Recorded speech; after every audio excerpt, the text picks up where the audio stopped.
യുദ്ധത്തിന്റെ അന്തരീക്ഷത്തിൽ എങ്ങനെ നമുക്ക് സ്റ്റോക്ക് സെലക്ട് അതിന്റെ സ്ട്രാറ്റജി എന്തായിരിക്കണം എന്നുള്ളതാണ് ഇന്ന് ഞാനിവിടെ നിങ്ങളോടൊപ്പം ചിന്തിക്കാൻ ആഗ്രഹിക്കുന്നത്. ഇപ്പം ഓയിൽ പ്രൈസിന്റെ വില കൂടിയിരിക്കുകയാണ്. ഇൻഫ്ലേഷൻ കൂടിക്കൊണ്ടിരിക്കുന്നു, ഇനി കൂടും.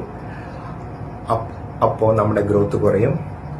അപ്പോൾ ഡിഫെൻസീവ് സ്റ്റോക്സിലേക്കാണ് ഇപ്പോൾ എല്ലാവരും പോകുന്നത്. ഡിഫെൻസീവ് ആയിട്ടുള്ള സ്റ്റോക്സിലേക്കാണ് പോകുന്നത്. ചില പ്രത്യേക കാരണങ്ങൾ കൊണ്ട് ഗോൾഡിലേക്ക് പോകുന്നില്ല. പക്ഷെ ഒരു ഡൈവേഴ്സിഫിക്കേഷൻ നല്ലതാണ്. ഇതൊക്കെയാണ് ഇപ്പോഴത്തെ ചിന്താഗതികൾ. പക്ഷെ ഈ ചിന്ത നമ്മൾ വെച്ചുകൊണ്ടിരുന്നാൽ നമുക്ക് ലാഭം കിട്ടുമോ? എപ്പോഴും മാർക്കറ്റ് നാളെ ആയിരിക്കും എന്നുള്ളതിനെ കുറിച്ചുള്ള ചിന്തയിലാണ് മാർക്കറ്റ് പോകും. അതായത് നാളെ സംഭവിക്കാൻ എന്താണോ സംഭവിക്കുക അതാണ് ഇന്നത്തെ മാർക്കറ്റിന്റെ വില. അപ്പോൾ നമ്മൾ യുദ്ധം തീരാൻ നോക്കിയിരുന്നു കഴിഞ്ഞാൽ നമുക്ക് ലാഭം കിട്ടുമോ? സാധ്യതയില്ല. അപ്പോഴത്തേക്ക് അത് ഫാക്ടറിയും ചെയ്തു കാണാം. അപ്പോൾ അല്പം റിസ്കി ആയിട്ടുള്ള അഡ്വൈസസ് ആണ് ഞാനിപ്പോൾ തരിക. തീർച്ചയായിട്ടും ഇത് എൻ്റെ തിങ്കിങ് ആണ്, എൻ്റെ വ്യക്തിപരമായിട്ടുള്ളത്. ഞാൻ ഈ രീതിയിൽ ചിന്തിക്കുന്നതും പ്രവർത്തിക്കുന്നു. അതുകൊണ്ടാണ് ഇത് പറയുന്നത്. തീർച്ചയായും നിങ്ങളൊരു സെവി രജിസ്ട്രേഡ് ആയിട്ടുള്ള ഒരു അഡ്വൈസറുടെ സഹായം എടുക്കാതെ ഒരിക്കലും ഈ രീതിയിൽ ഇൻവെസ്റ്റ് ചെയ്യരുത്. പിന്നെ ഞാനിവിടെ സെക്ടേഴ്സേ പറയുള്ളൂ. അതുകൊണ്ട് ചിലപ്പോൾ മനസ്സിലാക്കാൻ വേണ്ടിയിട്ട് സ്റ്റോക്സിന്റെ പേരും പറയും. എന്നുകൊണ്ട് അതൊരു റെക്കമെൻഡേഷൻ അല്ല, നിങ്ങൾ അതിന് വാങ്ങാൻ വേണ്ടി ഉദ്ദേശിച്ചിട്ടുള്ളതല്ല. ഇത് എങ്ങനെ ചിന്തിക്കണം എന്ന് ഞാനിവിടെ പറയുന്നത്. അതായത് നാളെ വാറിൻ സിനാരിയോ മാറുന്നു, എന്ത് ചെയ്യണം? സമയത്ത് എന്തായിരിക്കും? അതാണ് നമ്മൾ ആലോചിക്കേണ്ടത്. ഇപ്പം വില കൂടിയിരിക്കുന്നത് എന്തിനൊക്കെയാണ്? വില കൂടിയിരിക്കുന്ന സ്റ്റോക്കുകൾ ചില ഡിഫൻസ് സെക്ടർ സ്റ്റോക്കുകളിൽ വില കൂടിയിട്ടുണ്ട്. അതേപോലെ തന്നെ ഓയിൽ പ്രൊഡക്ഷൻ കമ്പനീസിൽ വില കൂടിയിട്ടുണ്ട്. ഈ വില കൂടിയ സമയത്ത് അത് വിറ്റ് കാശാക്കിയാൽ മാത്രമേ നമ്മുടെ ലാഭം കിട്ടുള്ളൂ എന്നാണ് ഞാൻ ചിന്തിക്കുന്നത്. കാരണം ഞാൻ ഈ ആഴ്ചയിലും 1-2 സ്റ്റോക്കുകൾ വിറ്റ്, ചെറിയ രീതിയിൽ അക്യുമുലേറ്റ് ചെയ്ത സ്റ്റോക്കുകൾ വിറ്റ് അതിൽ നിന്ന് ലാഭം എടുത്തിരുന്നു. അപ്പോൾ വില കൂടുന്ന സമയത്ത് വിൽക്കുകയും വില കുറഞ്ഞിരിക്കുന്ന സമയത്ത് നമ്മൾ പിക്കുകയും ചെയ്താൽ മാത്രമേ നമുക്ക് സർവൈവ് ചെയ്യാൻ പറ്റുള്ളൂ. ഇപ്പോൾ ഓയിലിന്റെ ആ പ്രൈസ് കൂടി നിൽക്കുന്നതാണ് ഇപ്പോഴത്തെ സിറ്റുവേഷൻ. അത് പോസ്റ്റ് വാർ സിനാരിയോയിൽ താഴേക്ക് പോകും. അപ്പോൾ നമ്മൾ ഏതൊക്കെയാണ് ഉയർന്നു വരാൻ സാധ്യതയുള്ളത് അത് ഇന്ന് വാങ്ങിയിടുക. അതാണ് എൻ്റെ ഒരു സ്ട്രാറ്റജി. എഗെയിൻ റിസ്ക് ഉണ്ട്. നിങ്ങൾ ഒരു 3 വർഷമെങ്കിലും ഈ പൈസ മാറ്റിയിടാവുന്നതാണെങ്കിൽ മാത്രമേ ഈ രീതിയിൽ നിങ്ങൾ ഇൻവെസ്റ്റ് ചെയ്യാവുള്ളൂ. ഒന്നാമത് ഏവിയേഷൻ പ്ലസ് ലോജിസ്റ്റിക്സ് സൈഡിലുള്ള കമ്പനികൾ, ആ രീതിയിലുള്ള ഷിപ്പിംഗ് ലൈനിലുള്ള കമ്പനികൾ, ലോജിസ്റ്റിക് എന്ന് പറയാൻ ഓയിൽ കൊണ്ടുവരാനും ഒക്കെ ഉപയോഗിക്കുന്നത്. പിന്നെ പെയിന്റ്സ്, കെമിക്കൽസ്, ഇതൊക്കെ ഇപ്പോൾ അടിയേറ്റിരിക്കുന്ന സ്റ്റോക്സുകളാണ്. അതേപോലെ തന്നെ ഇൻഫ്രാസ്ട്രക്ചർ, റീകൺസ്ട്രക്ഷന് വേണ്ടി വരുന്ന സാധനങ്ങൾ, അതായത് സിമെന്റ്, സ്റ്റീല്, ഇതെല്ലാം ഇപ്പം താഴ്ന്നിരിക്കുന്നതാണ്. പിക്ക് ചെയ്യുമ്പോൾ നല്ല സ്റ്റോക്കുകൾ പിക്ക് ചെയ്യണം. ഇപ്പോൾ നിങ്ങളുടെ കയ്യിൽ മോശമായിട്ടുള്ള സ്റ്റോക്കുകൾ ഉണ്ടെങ്കിൽ അത് വിറ്റിട്ട് ടാക്സ് ഹാർവെസ്റ്റിങ്ങിന് ഉപയോഗിക്കുക. ഇപ്പോൾ മാർച്ച് എൻഡിലെ ടാക്സിന്റെ നിങ്ങൾ ഒരു ഇത് വരുമ്പോൾ അത് നിങ്ങൾക്ക് ടാക്സ് എക്സംപ്ഷൻ ഉപയോഗിക്കാൻ നല്ല സ്റ്റോക്കുകൾ തിരഞ്ഞെടുക്കാം. ഓക്കെ.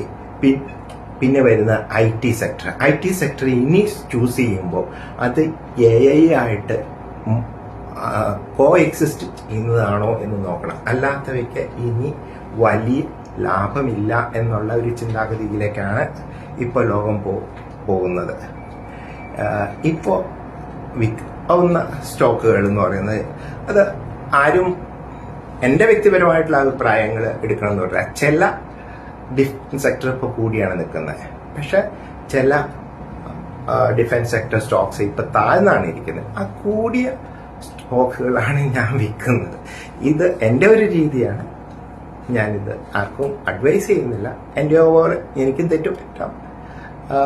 തെറ്റുപറ്റിയാൽ ഞാനത് സഹിക്കുകയും ചെയ്യും, അല്ലാതെ വേറെ നിവൃത്തിയൊന്നുമില്ല. പക്ഷെ ഇപ്പോൾ ഒരു 4-5 വർഷമായിട്ടാണ് ഞാൻ ആക്റ്റീവായിട്ട് ഒരു സ്റ്റോക്ക് ഇതിൽ ഉള്ളത്. കാര്യം 1991 മുതൽ ഞാൻ പേപ്പർ സ്റ്റോക്സ് വാങ്ങിയിരുന്നു. പക്ഷെ ആക്റ്റീവായിട്ട് കോവിഡ് കാലത്താണ് ഇറങ്ങിയത്.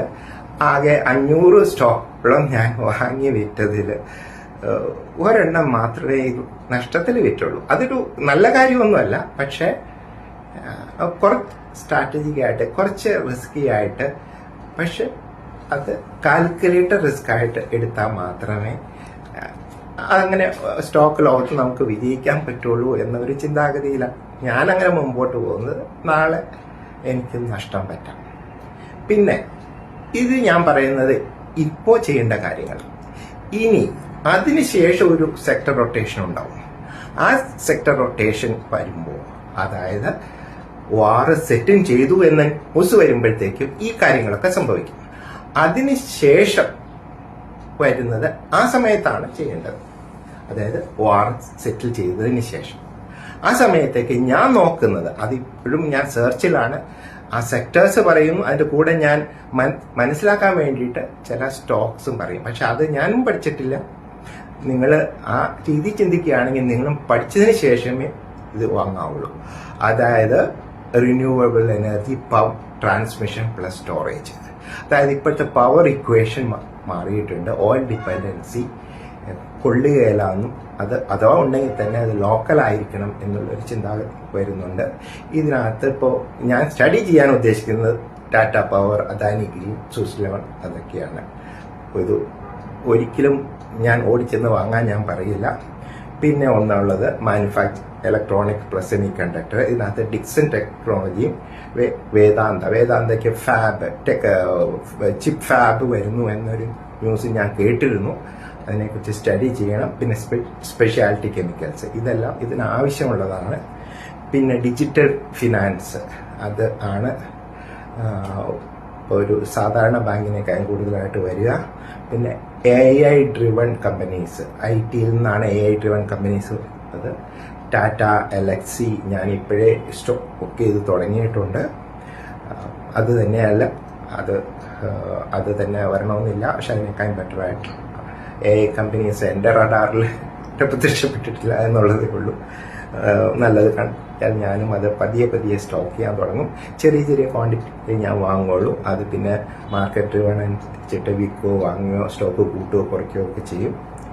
പിന്നെ ലോഞ്ചിവിറ്റി ആൻഡ് ഹെൽത്ത് കെയർ ആണ് നമ്മുടെ കേരളത്തിൻ്റെ ഒരു അതായത് അപ്പോളോ ഹോസ്പിറ്റലിൽ ഞാൻ എൻ്റെ സ്കാനറിൽ പഠിച്ചു തുടങ്ങണം എന്ന് ഉദ്ദേശിക്കുന്നതാണ്. DB labs, Sun Pharma, Cipla, ഇതൊക്കെയാണ് എൻ്റെ ഭാവിയിൽ പഠിക്കാൻ ഉദ്ദേശിക്കുന്ന സ്റ്റോക്കുകൾ. ഇങ്ങനെയാണ് ഞാൻ മുമ്പോട്ട് പോകുന്നത്. ഇങ്ങനെ തന്നെ മുമ്പോട്ട് പോകണം എന്ന് നിങ്ങൾ അഭിപ്രായപ്പെടുന്നില്ല. ഇങ്ങനെ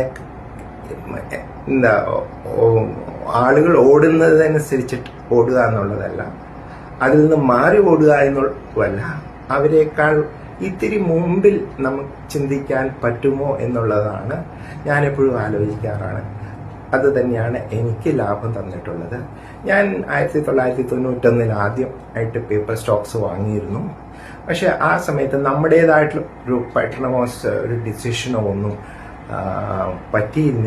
കാരണം പേപ്പർ സ്റ്റോക്സ് ആണ്, ഏജന്റ് പറയും, നമ്മൾ വാങ്ങും, ഏജന്റ് പറയുമ്പോൾ നമ്മൾ വിൽക്കും. അല്ലാതെ നമ്മൾ പഠിച്ചിട്ട് ഇപ്പോൾ അങ്ങനെയല്ല. നമുക്ക് പഠിക്കാം, റിസ്ക് എന്ന് മാത്രം എടുക്കണമെന്ന് നമുക്ക് കാൽക്കുലേറ്റ് ചെയ്യാം. ഇപ്പം ഞാൻ പറഞ്ഞിരിക്കുന്നത് അല്പം റിസ്ക് ഹയർ ആയിട്ടുള്ള സ്ട്രാറ്റജിയാണ്. അത് ഞാൻ തുടങ്ങിയപ്പോൾ അങ്ങനെ ആയിരുന്നില്ല.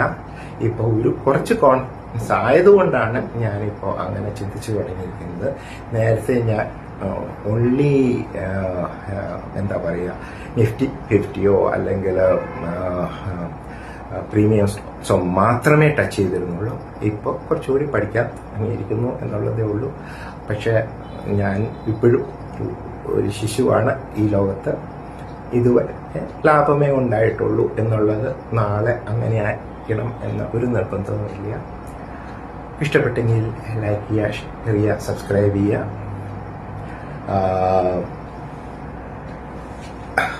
കമൻറ്റ് ചെയ്യുക. എനിക്ക് ഡിസ്കഷൻസ് ഇഷ്ടമാണ്. Okay, thank you.